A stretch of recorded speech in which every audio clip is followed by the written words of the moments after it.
윤 전 대통령에 대한 내란 특검의 2차 소환 조사가 속도감 있게 진행되고 있습니다. 이재명 정부의 첫 번째 추경안도 주말 국무회의를 통해 심의 의결되며 빠른 집행에 들어갔는데요.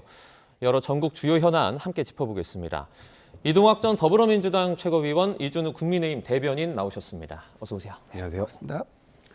네, 먼저 윤 전 대통령 일정이나 출석 시간을 놓고 특검과 신경전을 좀 벌인 것에 비해서 오늘 오전에 좀 제 시간에 맞춰서 출석을 한 것 같습니다.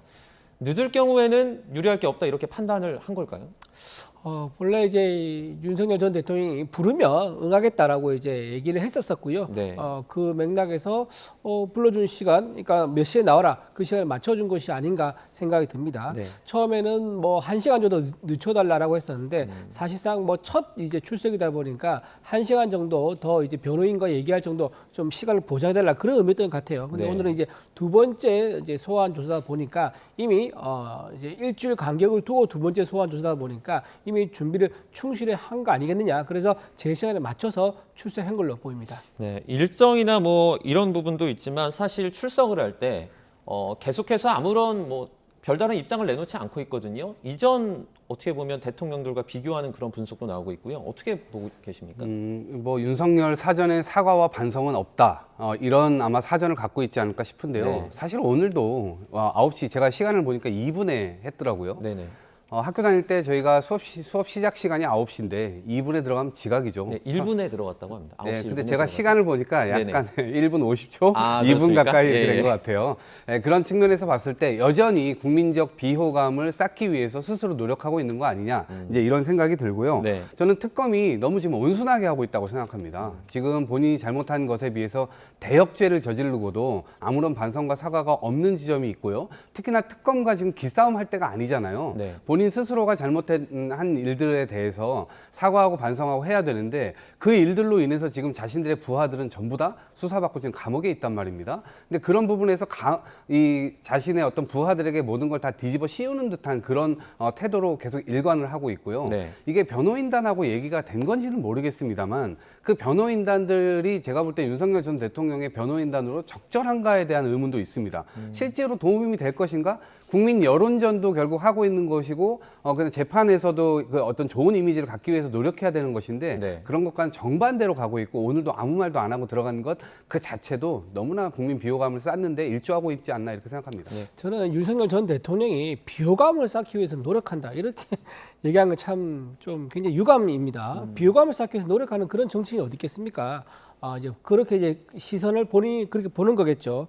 지금 이제 내란 특검에 대해서는요, 정치 보복의 핵심 칼 아니겠냐, 정치 보복의 핵심 수단 아니겠느냐 그런 이제 의혹을 받고 있는 상황입니다. 이런 상황에서 특검에 출석할 때 뭐라도 말을 하게 되면요, 하나만 나와봐라. 그 호시탐탐 어떤 그 흠집을 잡으려고 기다리고 있을 건데 어떤 메시지를 내든 간에 왜곡하거나 또는 논란을 만들 수가 있기 때문에 최대한 재판에 수사에 집중하는 협조하는 모습을 보이기 위해서 집중력을 보여주기 위해서 이제 아무런 메시지를 내지 않은 거지. 그렇게 좀 말씀하신 것처럼 비호감을 쌓기 위해 노력하기 위해서 그렇게 말을 하지 않는 거다라고 하는 것은 굉장히 좀 부적절한 이제 말씀 같습니다. 네, 윤 전 대통령이 이제 출석하면서 어떻게 보면 아무 말도 하지 않은 것 관련해서 좀 이견을 보여주셨는데 오늘도 이제 체포조지 혐의 관련 조사부터 이루어졌습니다. 1차 때요, 윤 전 대통령 측이 좀 반발을 했던 박창환 총경 같은 경우에는 이번에 조사 지원을 맡았다고 하는데 특검이 조금 우회로를 선택했다라고 보십니까? 어떻게 보세요? 지금 이제 윤석열 전 대통령의 변호인 측의 주장이 합리적인 거죠. 네. 합리적이기 때문에 이번에 좀 지원이라는 형식을 우회를 해서 이제 참여시킨 게 아니겠는가 생각이 듭니다. 왜냐하면 경찰이 공수처가 불법으로 체포영장을 발부했다라고 지금 계속 논란이 되고 있는 상황입니다. 중앙지법에 가서 한번 기각됐는데 기각된 사실을 숨기고 서부지법에서 영장을 받았고요. 그리고 또 서부지법에 있는 판사는 하필이면 우리 법 연구회 출신 판사입니다. 따라서 서로 모의해가지고 영장을 청구하고 발부해줬던 게 아니겠느냐 그런 논란이 아직까지 진행되고 있는 상황입니다. 네. 그런 상황이기 때문에 그런 이제 불법적인 과정에서 나온 영장이라면 합법성이 없어서 경호처 입장에서는 저항하는 게 당연하지 않느냐라는 그런 입장입니다. 그런데 거기에서 실행에 앞장섰던 경찰이 그 과정을 대해서 조사를 한다 그러면 경찰은 아무래도 자기한테 유리한 질문을 할 수밖에 없는 거고요. 윤석열 전 대통령에게는 불리한 질문을 할 수밖에 없는 거죠. 그렇기 때문에 이런 나중에 조서를 다 꾸미더라도 괜히 공정성 논란만 일으키고 신뢰를 얻지 못할 수 있는 그런 오해를 살 수 있을 거라고 판단을 한 것 같습니다. 그래서 특검에서 수사를 하고 박 총경 옆에 앉아서 지원하는 그런 형식으로 해서 이게 만약에 조서가 꾸려지더라도 그렇게 하면 이제 윤석열 대통령이 서명하는 것도 좀 가능하겠죠. 그리고 재판에 나가면 증거로 채택될 확률이 높아질 겁니다. 그런 것들 노려서 아마 지원하는 그런 형식으로 취하지 않았을까 싶습니다. 네, 이와 관련해 뭐 체포 조지 관련해서는 오전에 이제 조사가 마무리된 것으로 전해지는데 뭐 별다른 큰 문제 없이 진행됐다 이렇게 볼 수 있을까요? 글쎄요, 입장이 나와봐야 알겠는데요. 저는 이 스스로가 계속해서 거부를 했을 것이라고 생각을 합니다. 네. 왜냐하면 본인 스스로가 지금 박총경을 불법 체포 혐의로 그때 고발할 만큼 본인 스스로는 아무 잘못이 없다라고 생각하고 있고 네. 오히려 이 법원의 영장을 받아서 그걸 집행하려고 했었던 거를 법으로 덮어 씌워가지고 지금 제가 있는 것처럼 마치 여겨지게 만들고 있는 거 아니겠습니까? 그래서 그런 고발당한 사람이 어떻게 나를 조사할 수 있느냐 이런 피해자 프레임을 지금 걸고 있는 거기 때문에 그 자체는 특검에서 사실은 인정을 하지 않고 있고 실제로 그 체포의 과정에 이 사람이 나가지도 않았었어요. 그렇기 때문에 그 부분에 대해서는 다 소명이 됐다 이 말씀 드리고요. 조사실에는 박억수, 그다음에 장우성 특검보가 지금 지휘를 하고 있고 네. 나머지 두 분이 김정국, 조재철 부장검사들이 신문을 하고 있고 오늘 이제 조사를 이제 지원하는 역할을 박총경이 이제 맡았는데 이것은 조사량이 많고 신속 조사를 해야 되기 때문에 이 사건의 조사 효율성을 위해서 이렇게 하고 있다. 윤석열 전 대통령의 뭐 몽리를 받아들인 것은 아니다라고 명확하게 특검에서 입장을 밝히고 있습니다. 네, 그러면 윤 전 대통령이 그 지난 1차 조사 때와는 조금 다르게 이번에는 체포 저지 관련한 조서에 서명이나 날인 같은 건 좀 할 거라고 분석하세요? 본인이 부정적인 이 진술을 했다면 그거는 하지 않을까 싶습니다. 본인의 입장이 달라진 것이 없기 때문에요. 네. 그런데 지난번에는 본인 스스로가 아마 상충되는 진술을 했을 가능성이 큽니다. 그렇기 때문에 그것을 서명하는 순간 그것은 효력을 갖게 되기 때문에 네. 그걸 효력을 하지 않음으로써 아무런 진술도 안 한 효과를 또 갖게 되는 거거든요. 그래서 오늘은 제가 볼 때는 본인 스스로가 잘못한 게 아무것도 없다. 그리고 체포 저지에 있어서 자기는 그런 말을 한 적도 없다. 예를 들면 총을 쏴라. 총을 쏠 수는 없냐. 뭐 이런 얘기를 했다는 거 아닙니까? 그러니까 그런 부분들에 대해서 본인은 다 부정을 하지 않았을까. 그러고선 사인을 하지 않았을까 싶습니다. 네, 이 부분 관련해서는 대변인님은 어떻게 생각하세요? 동의하십니까? 뭐 총사라 그런 얘기 나왔다고 저는 처음 듣습니다. 윤석열 전 대통령이 경호처 통해 가지고 경찰이 체포하러 들어오면 총을 쏴라 그런 말이 나온 적 있습니까? 저는 그 말 지금 처음 듣는데 좀 확인이 필요한 말입니다. 지금 생방송으로 국민이 보면서 오해할 수가 있습니다.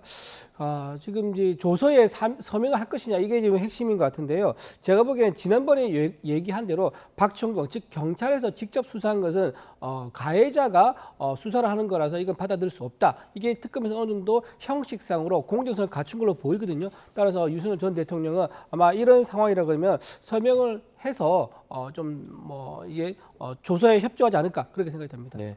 자, 이제 체포 저지 관련해서는 이제 앞서 박종준 전 경호차장 그리고 김성훈 경호처장이죠. 그리고 김성훈 전 경호처 차장을 불러서 조사를 하기도 했습니다. 이 과정에서 좀 유의미한 진술이나 증거 같은 게 확보가 됐을까요? 저는 그건 나올 수밖에 없다고 봅니다. 왜냐하면 본인들 이 두 분만 그 일을 했다면 그 두 분이 철저하게 입막음을 하면 아무 사람들도 증언을 할 수 없을 텐데 그분들이 차장과 처장으로 일을 하면서 그 밑에 그 실무를 맡았던 사람들이 있을 거 아닙니까? 네. 저는 그 사람들로부터 하여금 유의미한 진술들은 이미 다 받아놓은 상태라고 생각하고요. 네. 특히나 박종준 처장 같은 경우에는 본인이 사표를 내고 실제로 수사기관에 직접 제 발로 찾아왔습니다. 그렇기 때문에 그 과정에서 저는 거짓말을 하지 않았을 것이다 라는 생각을 하고요. 다만 이 김성훈 처장은 끝까지 버티면서 이른바 체포 과정에서 이 정상적으로 영장을 집행받아가지고 그거를 하는 것인데도 경호처가 그걸 막을 권리가 없고 권한도 없습니다. 네. 그런데 그 과정에서 본인이 그걸 잘못을 했거든요. 그래서 그것을 빠르게 시인해야만 본인 스스로의 어떤 죄가 좀 덜어질 수가 있는데 만약에 이걸 끝까지 가져가게 되면 문제가 될 거고요. 두 번째로는 비화폰과 관련된 건데요. 네. 비화폰은 경호처가 관리를 하는데 결국 대통령이 이 부분에 대해서 비화폰도 한번 조치를 해야지 이런 얘기를 했다는 증언들이 지금 나오고 있는 상황에서 김성훈 이 전 경호처장이 과연 이것에 대해서 응답을 할 것인지 이 부분이 아마 오늘은 쟁점이 되지 않을까 싶습니다. 네. 또 국무위원에 대한 조사도 광범위하게 이어지고 있습니다. 그러니까 이 국무위원이 계엄 선포 당시에 그 심의할 권한을 뺏었다 이 부분을 좀 들여다보고 있다고요?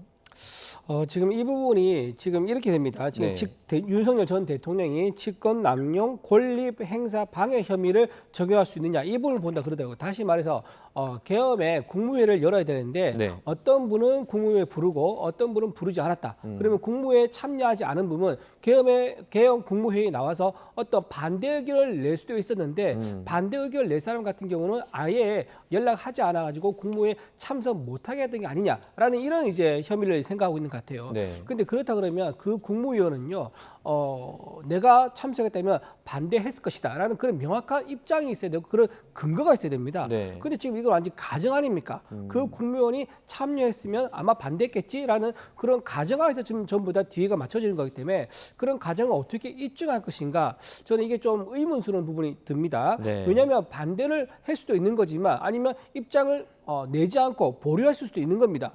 또 제3의 방법으로는 또 본인 찬성할 수도 있는 거고요. 여러 가지 이제 안이 있는데 그것을 하나의 가정 반대했을 거다라고 하면서 권리 행사 방해 혐의를 적용한다고 이거는 상당히 입증이 쉽지 않아 보인다고 말씀도 드리고요. 앞서 말씀했던 것 중에서 윤석열 전 대통령이 경호처에다가 총을 쏠 수는 없느냐라든가 또는 비합본 조치해야지 등을 말을 했다는 얘기가 나오고 있는데 이거는 그냥 육하 원칙에 따라서 굉장히 엄중하게 확인을 해봐야 됩니다. 왜냐하면 경호처가 총을 쓴다는 것은 즉 경찰과 총격전이 상호 총격전을 가정했다는 얘기가 되는데 그건 사실 엄청난 일 아니겠습니까? 네. 자 그렇다고 하면 윤석열 전 대통령이 직접 그런 얘기 했을는 저는 가능성이 높지 않다고 봅니다. 왜 우리 국민들끼리 제보고 입은 군인들끼리 서로 이제 총을 저격하는 거 이거는 상당히 상상이 어려운 일인데 그렇다고 하면 어떤 말이겠느냐? 제 생각에는요 경호처 직원들끼리 자 대통령이 만약에 총 사용 어떻게 할 거냐 이렇게 물어보면 우리가 어떻게 대답해야 되지? 야 매뉴얼이 뭐야? 라고 하면서 자기들끼리 논의한 부분이 있을 거예요. 근데 그게 전해지면서 와전돼 가지고 윤석열 전 대통령이 총기를 사용을 검토하라더라 라는 식으로 말이 완전히 와전될 수도 있는 겁니다. 자, 그런 식으로 되기 때문에 정확하게 어떤 워딩을 썼느냐 이거 확인하기가 굉장히 중요하다 말씀을 드리고요. 또 경호처에서 이렇게 또 확인을 한 것 중에 하나가 제가 보기에는 체포 지시 관련된 거 있지만 근접 경호에 대해서도 아마 상당한 부분을 확인을 하려고 했을 겁니다. 왜냐하면은 대통령실에서 근접 경호를 하게 되면 그림자처럼 따라다니는 직원이 있습니다. 그렇다면 그분은 윤석열 전 대통령이 누구랑 통화를 했는지 누구한테 어떤 말을 했는지 옆에서 다 들었을 거란 말이에요. 네. 그래서 국무위원들에 대해서 누가 참석했다, 누가 참석 안 했다 이런 지시를 윤석열 전 대통령이 어떤 생각이나 어떤 계획을 가지고 했는지 등등을 미리 경호처 직원을 통해서 파악하려고 했던 게 아니겠는가 이 두 가지 포인트를 볼 수 있을 것 같습니다. 네. 자, 사후 계엄 선포문 작성 폐기 논란도 벌어졌습니다. 여기서 그러니까 한덕수 전 총리가 관여했다라는 진술도 나왔고요. 또 윤 전 대통령에 대한 추가 혐의 가능성도 있다라는 이런 어떤 주장도 제기가 되는데 이 부분은 어떻게 보고 계세요? 이게 지금 한덕수 국무총리는 자기는 뭐 계속해서 반대를 했고 이 부분에 대해서 힘을 실어주지 않았다 그런 증언을 했는데 지금 그게 다 뒤집어지고 있는 상황입니다. 네. 왜냐하면 문건이 나왔거든요. 자 보세요. 생각해 보십시오. 12월 3일 날 비상계엄을 했고요. 그리고 4일 날 안가 모임이 열립니다. 네. 4명이서 열리는데 대통령의 법률참모라고 하는 사람이 다 모였습니다. 민정수석, 법무부 장관, 법제처장 그리고 이 행안부 장관 이상민 장관 다 최측근들이죠. 근데 처음에 4명이 모여가지고 신세한탄한다 한 해가 갔으니까 한 해 말이니까 서로 인사하려고 모였다 이런 말도 안 되는 거짓말들을 했죠. 근데 결국 나중에 한 사람이 거기에 더 있었다는 것이 CCTV 결과 드러났습니다. 그리고 한덕수 전 국무총리 역시도 본인이 나중에 집에 와 보니까 뒷주머니에서 뭐가 이 문건이 있었다. 그래서 그걸 확인해 보니까 그건 난 제대로 보지도 않았지만 집에 와서 보니 그런 게 있었다. 이게 말이나 됩니까? 종이 혼자가 움직입니까? 아니나 다를까 지금 CCTV에 보니까 이 공문 서류를 본인이 직접 다 검토하는 이런 모습들까지 지금 다 찍혀가지고 나왔다라고 하는 것인데 이 측면에서 이 원래 헌법 82조에 보면 대통령의 국법 행위는 다 보는 게 문서로 하게 되어 있습니다. 네. 그리고 국무위원들이 부서한다 이렇게 되어 있습니다. 이거 헌법의 원리 원칙이에요. 근데 그 부분을 하지 않았기 때문에 지난 이 안가 4인 회동 그 5인 회동 모임에서 결국 이러한 이야기가 있었고 5일 날 조치를 해서 6일 날 이런 사인들을 하고 그다음에 7일 날 이게 문제가 될 것 같으니까 대통령께 얘기해서 이거 나중에 문제가 될 수도 있으니까 폐기합시다라고 해서 대통령이 이걸 최종적으로 승인했다는 겁니다. 그렇기 때문에 이것은 증거 인멸 이 죄목까지 좀 더 씌워져 가지고 이 부분에 대한 이 수사가 당연히 진행될 수밖에 없고 이것에 대한 죄목도 굉장히 저는 셀 것 같다 이런 말씀드립니다. 네. 개엄 다음 날에 있었던 안가 언급을 해주셔서 네. 자, 이재명 대통령이 이제 이완규 법제처장의 면직안을 제거했다라는 소식이 나오기도 했습니다. 이 법제처장, 이전 법제처장이 지금 안가 회동에 참석한 것으로 알려지고 있는데요. 사실 사의를 표명한 지 한 달이 넘었거든요. 지금 시점에서 이거를 어떻게 보면 그 재가를 한 이유는 뭐라고 보세요? 지금 이재명 대통령이 당선된 지도 지금 한 달이 됐죠. 네. 그러니까 지금 이분의 지금 사의가 지금 받아들인 것도 한 달 됐습니다. 아마 지금 인수위 없이 출범하다 보니까 동거 내각을 유지할 수밖에 없었거든요. 그래서 한 달 동안은 동거 내각 불가피한 상황으로서 동거 내각을 유지하는 그런 상황이었다 볼 수 있는 거고요. 인적 공백을 최소화하기 위한 거 아니겠느냐 이렇게 일단 추정이 가능합니다. 그리고 김태규 방통위원도 엊그제 이제 사의가 이제 수료가 됐거든요. 이런 식으로 한 달 전에 사의를 표명한 인사들이 한 달 정도 동거 내각을 유지한 다음에 지금 사의가 받아들이고 있다는 거 이거는 특별한 건 아닌 것 같습니다. 다만 이제 안가 회동에 대해서 얘기한 부분이 나오는데요. 과연 이분이 안가 회동에 가서 어떤 말을 했고 어떤 내용으로 또 이제 거기서 목적으로 이제 회의를 했느냐 이제 이런 것들이 좀 중요할 것 같습니다. 만약 여기서 법적으로나 행정적으로 어떤 문제가 있다면요, 이거 사표 수리 못합니다. 공무원법에 따르면요, 징계 과정에 있거나 수사 과정에 있다 그러면 사표 수리를 못하게 되어 있습니다. 그런데 아마 이런 과정도 좀 검토를 한 것 같아요. 그래서 지금 이 안가 회동에서 지금 이완규 법제처장 같은 경우는 딱히 법적으로나 행정적으로 문제가 없다라는 그런 검토 결과가 나왔기 때문에 사표를 수리한 게 아니겠는가 그런 생각도 듭니다. 저는 정반대로 생각을 하는데요. 네네네네. 여쭤보겠습니다. 이게요. 그동안 만약에 사표를 한 달 전에 수리를 했었다 그러면 네. 이분 바로 미국으로 도망가거나 다른 나라로 도망갔을 겁니다. 네. 왜냐하면 그 이후에 한덕수 국무총리가 헌법재판관으로 추천까지 했잖아요. 네. 그러니까 결국 헌법재판소에서 이거 이 윤석열 전 대통령의 탄핵 심판 자체를 좀 무위로 만들기 위해서 혹은 그 이후에 심판이 길어지게 될 경우 여러 가지 조치를 취하기 위해서 이완규 법제처장을 헌법재판관으로 추천까지 했잖아요. 근데 저는 지금까지 공직에 그냥 놔둠으로 인해서 네. 해외로 가거나 이런 것들을 기본적으로 봉쇄를 했고요. 그 사이에 지금 특검이 출범을 했습니다. 네. 그럼 전 특검에 이 수사 대상자로 올라와 있기 때문에 아마 바로 출국 금지 조치 될 겁니다. 그런 차원까지 좀 고려해서 저는 한 달 뒤늦게 이 사표를 수리한 것이 아닌가 싶습니다. 네, 그 전체국께서는 이제 문제가 없어서 지금 시점이 아니라 특검이 네. 출범해서 본격적인 수사가 들어갈 거니까 지금 시점에서 재가를 했다 이렇게 보신다는 그렇습니다. 말씀이죠. 1, 2주 안에 좀 소환될 거라 봅니다. 네. 네. 자, 내란 특검의 큰 줄기에는 또 외환죄 관련한 문제도 있습니다. 이 무인기 관계자 그리고 군 관계자를 불러서 조사한 것으로 알려졌는데요. 앞으로 김영현 전 장관, 노사원 전 정보사령관 조사도 좀 중요해 보이는데 어떻게 좀 흘러갈까요? 저희 외환죄가 지금 특검에서 새롭게 이제 추가된 혐의입니다. 외환죄만 유일하게 지금 새롭게 추가됐는데 이거 결국은 드론입니다. 무인기를 북한에 보낸 게 어떤 이제 북한의 어떤 공격을 유도하기 위한 것이 아니냐 이제 이런 이제 의심을 하고 있는 것 같습니다. 네. 자 그런데 무인기가 언제 누가 먼저 보냈습니까? 북한이 그러니까 2, 3년 전이죠. 2022년에 북한에서 먼저 서울로 보냈었습니다. 그때 이제 파주에서 자유를 따라가지고 무인기가 들어왔고 그 무인기가 광화문과 종로 그리고 용산에서 1시간 동안 정보를 취합했었죠. 자 그때 민주당에서 뭐라고 했습니까? 무인기를 보낸 북한에 대해서는 비판하지 않습니다. 오히려 무인기가 서울 시민들이 머리 위에 올라온 것에 대해서 안보 실패다. 경호 실패다 이런 비판을 했단 말이에요. 자, 첫 번째 비판은 당연히 어디를 해야 됩니까? 무인기를 보내 북한에다 비판해야죠. 근데 정말 이상합니다. 근데 이번에는 이런 게 있습니다. 만약에 북에서 공격하지 않습니까? 그러면은 남자분들 군대 갔다 오신 분은 알겠지만 북에서 만약에 10발의 폭격을 했다. 그러면 우리가 어떻게 합니까? 매뉴얼에 따르면은 20발, 30발로 대응을 한다라고 이제 되어 있습니다. 그래야지 상대가 도발을 할 의지를 죽일 수 있기 때문이죠. 자, 그렇다면 우리도 드론을 보내서 평양 위에 보내서 김정은 뭐 예를 들면 사무실이라든가 그 위에 드론기가 떠 있는 모습을 보여준다 그러면 북한은 어떻게 했습니까?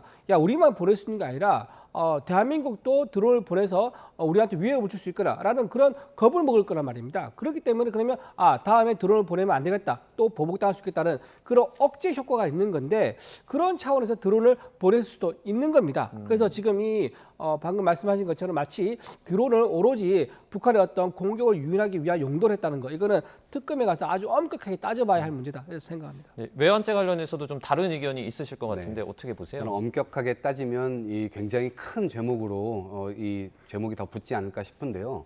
일단 김용현 경호처장이 있던 시기에 오물풍선이 엄청나게 우리나라로 왔죠. 네네. 근데 사실은 우리나라 민간단체에서 일부러 저는 이 정부가 지금 막지 않았다라고 생각을 하는데 우회적으로 어쨌든 그 단체가 북한으로 풍선을 보냈고 그것에 따른 똑같은 대응 차원에서 북한이 보냈습니다. 네. 그런데 이 오물풍선의 숫자가 계속 늘어갔는데 문제는 우리도 이제 그럼 정부 차원에서 한번 대처를 하자라고 해가지고 우리도 이제 국가에서 보내기 시작했습니다. 그런데 북한이 보낸 것보다 2배 이상 보내기 시작했어요. 그리고 김용현 국방부 장관이 아마 9월 달에 취임을 했는데 그 이후에 그 대응이 더 세졌습니다. 그러고 이 무인기와 관련된 거는 지금 말씀해 주신 대로 국가 전략 차원, 국방 전략 차원으로 그런 것들이 철두철미하게 논의돼 가지고 그렇게 했었다 그러면은 아마 빠져나갈 이 방향이 있을 겁니다. 그런데 이거는요, 드론 사령부에서 직접 VIP가 서로가 딱 연계돼가지고 국방 전략이 아니라 이 국방부 사람들도 몰랐다는 거 아닙니까? 네. 그러니까 이렇게 대통령이 이런 식으로 하면 이게 국방 전략이라고 하는 게 도대체 누구에게 누구 좋으라고 하는 거죠? 그러니까 그런 측면에서 봤을 때 저는 지극히 사감, 어떤 개인적으로 준비하고 있는 그 프로젝트의 일환으로 이 북한을 일부러 도발해서 국지 도발을 일으켜가지고 전쟁과 소요 사태 비슷한 것들을 일으켜가지고 그거를 계엄령의 원인으로 삼으려고 했었던 거 아니냐라는 이제 의심을 저희들이 하고 있는 것이고 특검에서 저는 이런 부분들까지도 다 이제 짚어보지 않을까 싶습니다. 네, 자 지금 윤 전 대통령 소환 조사를 받고 있기 때문에 내란 특검 상황은 조금 더 지켜보도록 하고요. 이번엔 전국 현안을 좀 저희가 둘러보도록 하겠습니다. 이재명 대통령이 오늘 이제 예정이 없던 국무회의를 열고 추경안 심의를 의결했는데요. 자, 그만큼 좀 시급하다는 메시지인지 먼저 좀 여쭤보겠습니다. 어떻게 보십니까? 추경은 당연히 뭐 이게 시급성을 요한 것이기 때문에 네. 이게 뭐 주말에는 공무원들 쉬고 그러니까 금요일 날 밤에 통과했으니까 다음 주 월요일부터 되는 거 아니야? 당연히 이렇게 생각하셨을 텐데 이재명 대통령이 특유의 지금 스타일이 나오고 있는 것이고 국민 주권 정부라고 이름을 붙였고 이 나라의 주인은 국민이다. 그렇기 때문에 우리는 이 국민들을 위해서 일할 의무가 있는 머슴들이다. 이렇게 인식을 하고 있단 말이에요. 네. 그런 차원에서 보면은 너무나 당연스러운 이 조치인 것 같고 오히려 이거를 지켜보는 국민들 입장에서는 야, 정치하는 사람이 저렇게 정치를 할 수도 있구나. 대통령 한 사람 바뀌었는데 뭔가 진짜 문제라고 생각되는 것들을 마음껏 얘기할 수 있고 그것에 대해서 아주 신속한 조치를 취해주는구나. 뭔가 국정이 안정되어 간다. 이러한 느낌을 받으셨을 것 같습니다. 5년 내내 저는 이렇게 하실 것 같고 하루 시간이 30시간이었으면 좋겠다. 최선을 다해서 일하겠다. 이런 말들을 계속해서 하면서 야당과의 대화도 계속 하고 있기 때문에 저는 대단히 안정감 있게 국정을 지금 잘 만들어가고 있는 것이 아닌가 싶습니다. 네. 저는 좀 우려 섞인 말을 하지 않을 수가 없는데요. 지금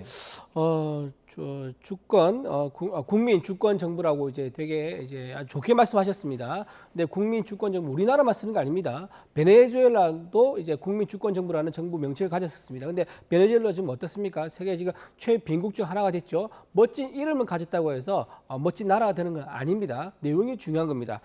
그리고 지금 제가 보기엔 추경에 대해서 이렇게 신속하게 한 달 만에 추경을 이제 뿌리는 것은 제가 보기엔 이제 국민들에게 뭔가 당선 축하금을 빨리 주고 싶은 당선 사례금이 아닌가 하는 그런 의심의 눈길을 저는 거두지 않을 수가 없습니다. 의심 눈길 보내지 않을 수가 없습니다. 지금 민생이라는 명목으로 지금 타이밍을 이제 봐서 아주 급하게 필요하다고 했는데 자 이렇게 따지면요. 지금 올해 연말도 그렇고 내년에 또 뭐가 있습니까? 내년에는 또 선거가 있습니다. 그때마다 경기 부양을 목적으로 해서 올해 연말에도 추경이 또 필요하네. 또 내년 선거 앞두고 경기가 좀 안 좋은 것 같은데 또 추경이 필요하네. 그리고 대통령이 또 지지율 내려가면 경기가 안 좋은 것 같은데 추경이 필요하네. 이런 식으로 경기 부양이라는 목적으로 언제든지 소비 쿠폰을 뿌릴 수 있는 이런 환경을 지금 만든 거예요. 그렇기 때문에 과연 이재명 대통령이 정말 민생을 위해서 쓰는 예산인 건지 아니면 본인 정권 유지 인기 관리를 위해서 또는 선거를 위해서 위해서 쓰는 돈인 건지 이거는 정말 국민들이 눈 크게 뜨고 지켜봐야 된다. 그리고 5년 내내 이런 일이 발생한다 그러면 우리 국가 부채가 어떻게 되겠습니까? 지금 1,300조가 넘어가고 있는데 정부 말기 되면 2,000조가 넘는 최악의 상황이 될 수도 있다. 굉장히 우려된다고 말씀드립니다. 여당 주도로 이제 본회의에서 추경안이 통과가 됐는데 당초에 정부가 그 말했던 것보다 조금 더 이렇게 증액되지 않았습니까? 네. 그 부분은 어떻게 보세요? 민생 회복 소비 쿠폰이 좀 많이 늘어났고요. 그다음에 여기에 이제 많이 붙었습니다. 뭐 1,000억 원씩 늘어난 것들이 있는데 네. 영유아 보육 지원료 이거 5%더 상향했고요. 그다음 전기차 보급 확대, 그다음에 농업법 관련된 것들이 있고요. 발달 장애인 돌봄 인력 수당 3배 인상 이런 것들이 있습니다. 그러니까 민생에 굉장히 중요한 부분들이 지금 이번에 추경안에 반응이 됐고요. 특히 또 산불 대응 헬기 도입하는 것. 그러니까 일단 헬기가 뜨면 그것이 오히려 바람을 일으키기 때문에 훨씬 더 이 불을 확대시키는 측면들이 있었는데 이 산불을 끄는 전용 헬기가 따로 있답니다. 네. 그 불을 넓히지 않으면서 이제 그런 것들이 반영이 됐는데 무엇보다도 어쨌든 민생 회복 소비 쿠폰에 관해서 조금 더 늘었고 지금 이 부분에 대해서는 지금 원인과 결과를 혼동해서 말씀을 해주셨는데 저는 이 원인 추경의 원인을 제공한 게 지금 국민의힘과 윤석열 정부예요. 애초에 경제 정책이라든가 이 민생 경제에 대해서 신경을 쓰고 잘 했더라면 이렇게까지는 오지는 않았을 겁니다. 지난해에만 자영업자들이 100만 명이 폐업을 하고요. 그다음에 상반기 경제 성장률 지금 1% 마이너스 성장으로 갔다는 거 아닙니까? 그리고 앞으로 잠재 성장률도 지금 1%대로 완전히 떨어져 있는 상황이에요. 이제는 죽었다 깨나도 2%로 올리기 어려울지도 모릅니다. 이제 그런 상황 속에서 결국 어쩔 수 없이 이 집권하자마자 민생들을 살려야 되겠다 이런 생각을 통해서 이 얘기를 했던 것이고 네. 이것은 사실은 공이 김문수 후보조차도 이 토론에 나와가지고 지난 대선 때 30조 자기도 추경하겠다라고 얘기까지 하지 않았습니까? 그때 아무도 반발 안 했어요 국민의힘에서. 근데 이제 와서 무슨 31조 늘린 거 가지고 이거를 저렇게 얘기를 하시는 것은 앞뒤가 완전 다른 얘기죠. 네. 제가 좀 말씀을 드리면은 네네. 지금 이제 문재인 정부 때 우리 이제 윤석열 정부가 처음에 정부를 넘겨받았지 않습니까? 그때 물가 상승률이 6% 있었습니다. 굉장히 어려운 상황이었죠. 근데 윤석열 정부가 2년 반, 3년 가까이 이끌면서 이거를 점차 낮춰서 1%로 낮춥니다. 근데 이게 OECD 평균이 4.4%거든요. 네. 그래서 굉장히 1% 작년 말 기준입니다. 이거에 대해서 굉장히 호평하는 언론 기사가 되게 많았었습니다. 그리고 우리나라가 건국 이래 대미 수출 실적이 가장 높았던 시기도 바로 윤석열 정부 시기입니다. 그리고 원전 수출도 그때 했었죠. 무려 24조 원이라는 원전 큰 이제 쾌거를 이뤘었고요. 또 부동산 경기도 잡아가지고 서민들이 더 큰 집으로 가고 싶거나 또는 결혼하는 신혼부부라든가 이런 사람들이 어렵지 않게 집을 장만할 수 있었던 그런 시기가 윤석열 정부 시기였습니다. 근데 지금 오히려 거꾸로 가고 있지 않습니까? 물가가 지금 오른다고 걱정하고 있으면서 돈을 뿌리고 있습니다. 돈 뿌리면 당연히 화폐 가치가 떨어지니까 물가 오를 수밖에 없지 않습니까? 그리고 부동산 가치가 지금 부동산 가격이 굉장히 올라가고 있어서 지난 문재인 정부 때 28번의 부동산 정책 실패가 또 다시 반복된 게 아닌가 굉장히 우려하고 있는 상황이다. 그런 말씀을 드립니다. 네, 뭐 지난 정부들의 경제 정책들도 이렇게 각각 좀 언급을 해주셨는데, 자 현재로 좀 돌아와서 국민의힘은 본회의 표결에 불참을 했잖아요. 뭐 예컨대 대통령실 특활비 문제 삼는 등 이런 이유를 좀 댔는데 이런 부분은 어떻게 바라보세요? 네, 대통령의 특활비 문제는요. 대통령실의 특활비 이거는 우상호 이제 수석이 대신 이제 사과하는 형식으로 했는데 정말 저는 너무 뻔뻔하다고 생각합니다. 이거 지금 이재명 대통령이 직접 사과를 해야죠. 이재명 대통령이 야당 시절에 뭐라고 했습니까? 이 대통령실의 특활비 가지고 직접 얘기를 했습니다. 대통령실에 특활비가 없다고 국정 운영 안 되느냐? 황당하다. 이렇게 얘기하면서 네. 깎는 것도 아니고 전액 아예 제로로 만들었습니다. 자, 그런데 본인이 정권 잡고 보니까는 대통령이 정말 일하려고 그러니까 특활비가 없으니까 일을 못 하는 거예요. 그렇다고 하면 국민들한테 사실대로 얘기하고 사과를 구하고 용서를 구해야죠. 근데 그런 거 전혀 없이 그냥 뻔뻔하게 우리가 정권 잡았으니까 그때와는 다르다라고 하면서 그냥 대통령 특활비를 추경에 몰래 집어넣어서 다시 살려 쓴다는 거 이건 국민들에 대해서 굉장히 신뢰를 저버리는 행동이고 이건 이제 협치하겠다는 그런 이제 얘기를 말로는 하지만 네. 뒤에서는 사실 협치라기보다는 일방 독주와 폭정이다 그렇게 생각합니다. 네, 같은 주제 좀 말씀드리면 이제 특활비 편성 관련해서는 사실 여당 내에서도 반대 의견의 목소리도 조금 나오고 있거든요. 어떻게 보세요? 네, 그건 검찰 특활비와 관련된 부분이고요. 지금 이제 이준호 의원님께서 말씀하신 대로 저는 국민의힘이 지금 일종의 늪에 빠져 있다고 생각합니다. 이게 애민이 있고 국민들을 생각하는 정치 세력이라고 한다면 네. 이거 표결 불참하면 안 되죠. 들어와서 했어야죠. 민주당도 역시 이 윤석열 정부 최초에 이 출범했을 때 총리 인준 대승적으로 합의해주고 그다음에 그때는 특활비도 다 줬습니다. 근데 이게 지금 3년 동안 운영하는 걸 보니 굉장히 문제가 많은 거예요. 특히나 검찰 특활비 지금 말씀 주신 대로 검찰 특활비와 관련돼서는 이게 무슨 제2의 월급처럼 명절 때마다 명절 떡값으로 막 지불이 되고 그다음에 법원에서 판결까지 나오지 않았습니까? 특활비 어떻게 썼는지 그거 시민단체에 다 공개해라.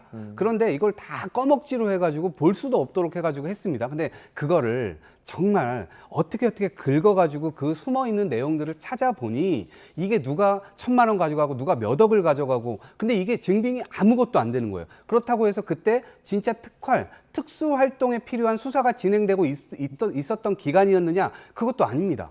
이게 너무나 불투명하게 이런 식으로 검찰에서 활용된 이 제2의 월급으로 그냥 활용됐던 이런 부분들에 대해서 증빙을 내면 예산을 다 주겠다라고 했었던 거예요. 그리고 네. 그때는 정치적 맥락도 있었죠. 윤석열 전 대통령이 국회를 계속해서 무시했고 야당도 무시했고 범죄 집단화해가면서 그렇게 했어요. 근데 지금 이제 정권이 바뀌었어요. 입장 바뀐 것에 대해서 민정수석이 사과도 했습니다. 대통령이 만약에 똑같이 윤석열 전 대통령처럼 거부권 써가면서 국회 무시하고 지금 야당들 다 무시하는 태도라면 그때 당시 민주당이 취했던 그 자세를 국민의힘이 취하면 이해가 됩니다. 그런데 전혀 그런 게 아니에요. 대통령의 태도 바뀌었고 정치를 복원하자 얘기하고 있어요. 국민들도 그런 걸 기대하고 있습니다. 그러면 국민의힘도 자기네들이 모른 척하고 그래 정치 살리자 하면서 이렇게 나와주면 오히려 국민들께서 국민의힘을 달리 평가하실 수도 있는 계기라고 생각하는데 그 계기를 좀 못 살리고 있는 것 같아서 좀 안타깝습니다. 네, 저는 좀 지금 뭐 증빙 서류가 없어서 우리 특활비를 이제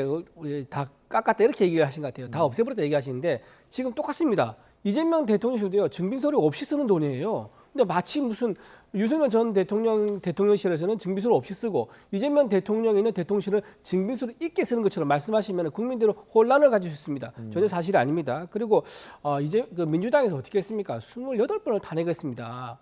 그렇게 윤석열 정부가 일을 하겠다고 할 때 사람을 빼가지고 일을 못하게 만들고 일을 하겠다고 하니까 돈을 빼가지고 또 일을 못하게 만들었지 않습니까? 그러다 보니까 이런 비극적인 상황이 벌써 벌어진 겁니다. 그러면 국무위원들 뽑을 때 적어도 스폰 정치인은 국무위원으로 앉히지 말아야지요. 공무원들도 자존심 있고 국민들이 보는 눈이 있는데 지금 김민수 후보 보십시오. 8억이 넘는 스폰에 대해서 아직까지 해명 안 하고 그냥 넘어갔지 않습니까? 지금 많은 이제 국무위원 후보들이 비슷한 의혹을 가지고 있습니다. 김민수 후보가 이렇게 의혹이 있음에도 많음에도 넘어가 버리니까 앞에 뒤에 있는 후보들도 전부 다 김민석 후보에 비하면 내 의혹은 네. 약과야. 현재 김민석 총리로 저희가 죄송합니다. 네네.